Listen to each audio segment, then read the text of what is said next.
Hi, I'm Chris Travell, and welcome to The Ride. There's been a lot of buzz lately in the industry about the importance of the customer experience, of elevating it and making it better. Now, that may sound kind of like motherhood and apple pie, but is there a financial benefit associated with that? Well, with that as kind of a background, I'm excited to be able to share with you today, because we have just released the study this week, the Merits Customer Experience Payback Study. And the basic premise goes like this. Higher customer satisfaction with the dealership's sales and service operations results in higher customer loyalty, which then results in higher gross profit. Pretty simple model, really.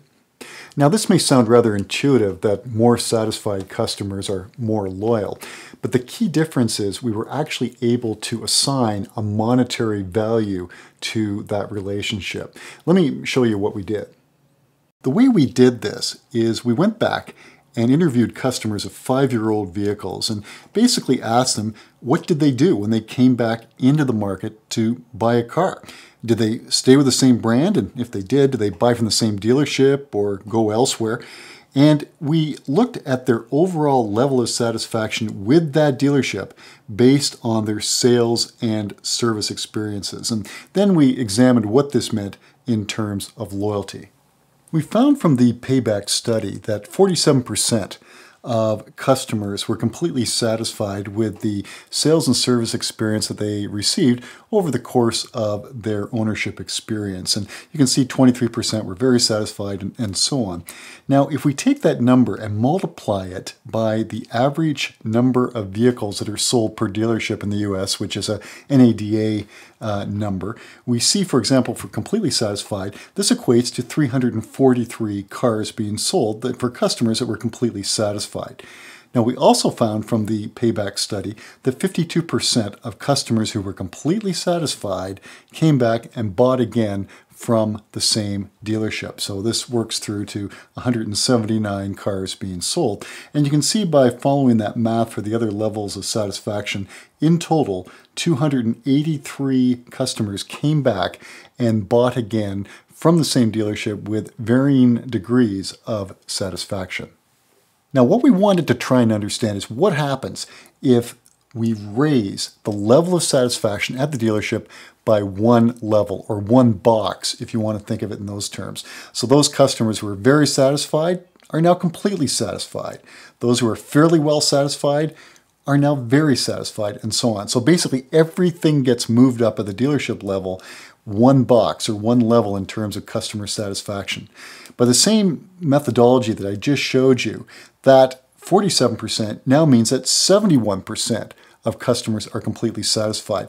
That results, when we multiply it by the average number of sales, 726, in 512 sales at the dealership because of customers having a completely satisfactory experience.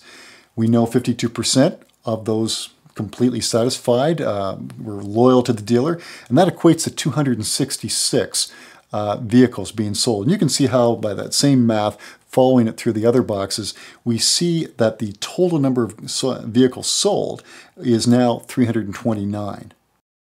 So to bring this analysis home, we did find that incrementally, by boosting by one level, by one box, the level of satisfaction, that 46 additional sales, incremental sales per dealership were obtained. And by the average gross of $1,400, which is an NADA number again, we see that on the sales side, it results in an annual GP boost of $64,669.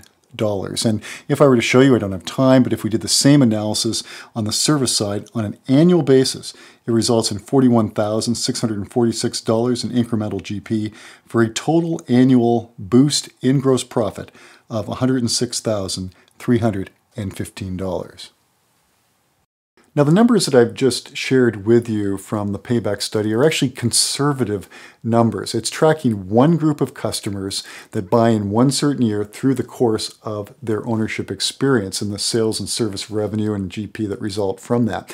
It doesn't even touch all of the other service customers that you have out there, that we can increase the experience for them and garner extra GP from that group of customers as well. So in actual fact, the numbers I've given you are in fact conservative.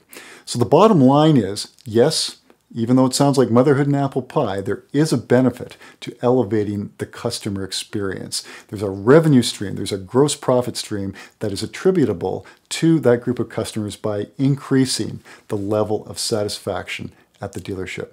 I hope you've found this helpful, and thank you for joining us today again on The Ride.